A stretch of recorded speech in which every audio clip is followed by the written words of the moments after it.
Տիկին Գևորգյան համահայկական ճակատ կուսակցությունը նախաձեռնել է ստորագրահավաք, խնդրեմ դուք նախաձեռնությունը ներկայացնեք եւ առ այս պահ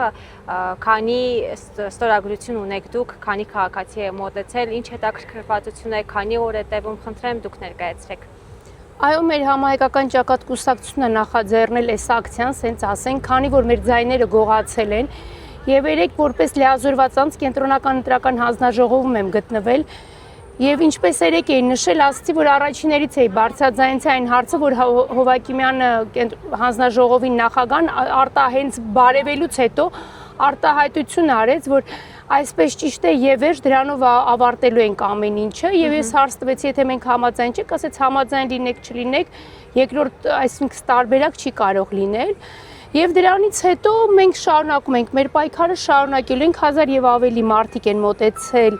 եւ ստորագրահավաք են վերցրել, մնացածը դեռ ընթացքի մեջ է։ Քանի օր է, որ նախաձեռնել եք այս ստորագրահավաքը։ Արդեն այսօր 4-րդ օրն է արդեն, որ նախաձեռնել ենք այս ստորագրահավաքը։ Քաղաքացիների մոտ կա այդ հետաքրքրվածությունը, կան հարցնեն ինչի համար եք ստորագրահավաքը անում, իրենք դժգոհությունը ներկայացնեն։ Այո, մեծ հետաքրքրություն կա ժողովրդի մոտ, բայց նաև շեշտեմ, որ նաև ինչ որ մի մասսա կա, որ ասում է մեկա ոչինչ չի փոխվելու։ Նաև զոմբի մասսա ունենք, ամենավատը դա է, զոմբի մասսա ունենք, որ ասում են, մեր վարչապետը լավն է, մեր վարչապետը ամեն ինչ ճիշտ անում եւ իրենց թվում այդ զոմբի մասսային, որ արդար ընտրություններ են անցել։ Սակայն կրկնում եմ, արդար չեն անցել, դրա համար մեր վարչապետը, ասենց ասեմ, մեր վարչապետը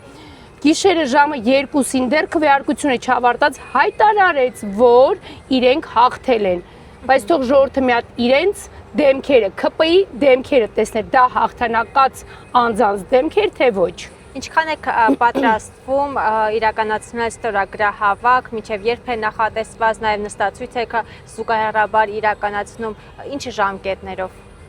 Այսօր երևի պետք է պարզ լինի մանդատները վերցնում են թե չէ, ովքեր որ անցել են ազգային ժողով են ուժերը, ովքեր որ անցել են,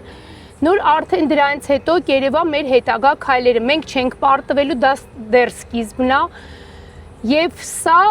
վերջին ընտրությունները չեն։ Թող ոչ մեկ չհավատա, որ սա վերջի ընտրություններն է, սա վերջի ընտրությունները չի, ըստ դրա մենք պայքարելու ենք մինչև վերջ մեր գողացված ձայների համար, որպեսզի այս երկիրը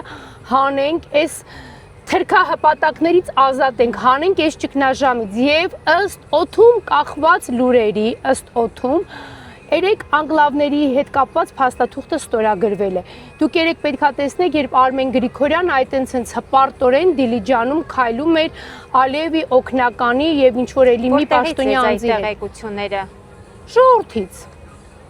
Իսկ Արմեն Գրիգորյանի համար եք հարց տալիս, թե անկլավների համար։ Անկլավների հետ կապված, որտեղից է այդ տեղեկությունները որ ստորագրել են։ Կենտրոնական ընտրական հանձնաժողովում էին, երբ արդեն ժողովրդի հետ բարձիրանց բողոքի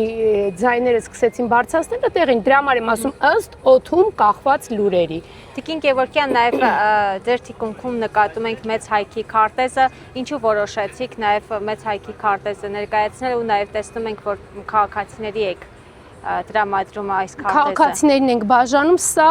իսկական Հայաստանի քարտեզն է, ոչ թե վարչապետի եւ ՔՊ-ի կողմին են փոքրացված քարտեզը, իրական քարտեզը սա է Հայաստանի։ Թող ժողովուրդը սա տեսնի, ոչ թե կորցրած, կտրտված, որտեղ նաեւ Արցախը չկար, այդ քարտեզներին իրենք բաժանում ժողովրդին, իրենց ՔՊ-ին, իրենց զոմբի մասսային։ Եթե այդ զոմբին համաձայն է, որ մենք ապրենք ադրբեջանցիների, թուրքերի հետ, որ դարերով թշնամի ենք եղել, ես ինչ ասեմ, եւ նաեւ չմոռանամ, որ 5000 զոհ ունենք, գերիներ ունենք Բաքվում,